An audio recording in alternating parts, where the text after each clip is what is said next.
জানেন, আমরা বাঙালি মেয়েরা সবার যত্ন করতে করতে এমন একটা সময় চলে আসে, আমরা নিজেরাও যে মানুষ এটা কিন্তু ভুলে যাই।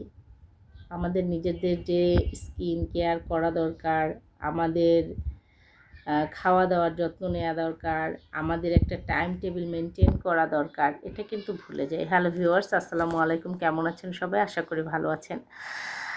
আজকে যে বিষয়টা কথা বলছি সেটা হলো আমাদের এই মাঝবয়সী বা তার পরবর্তী বয়সী মহিলাদের নিয়ে, যারা ঘর সংসার নিয়ে একেবারে খুব দিশেহারায় হয়ে থাকি তাদের নিয়ে। আমরা কি করি বলেন তো? আমরা কিন্তু অন্যের যত্নে, হাজব্যান্ডের যত্নে, বাচ্চাদের যত্নে, সবার যত্নের দিকে খেয়াল রাখি। কার কী প্রয়োজন, কিভাবে কি করা প্রয়োজন, সারাক্ষণ টেনশনে থাকি। কিন্তু একবারও ভাবি না আমার নিজের জন্য কি করা উচিত। আমার নিজের মনকে তুষ্ট রাখতে গেলে, আমার শরীরকে সুস্থ রাখতে গেলে আমার আসলে কি করা উচিত।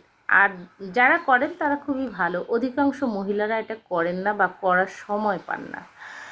কিন্তু এটা নিজের জন্য খুবই হুমকি, পরিবারের জন্য খুবই হুমকি। কারণ যে জায়গাটায় আমরা বসে আছি, এই জায়গাটায় আমরা যদি ঠিকঠাক মতো দায়িত্বটা পালন করতে না পারি, তখন কিন্তু এই সংসারটা অনেক হোঁচট খেতে হয়। আর সে কারণে আমাদের নিজেদের যত্নের প্রয়োজন।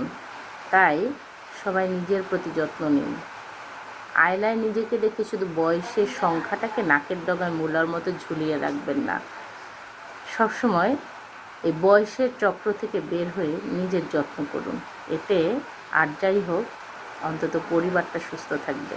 ভালো থাকবেন সবাই। আল্লাহ হাফেজ।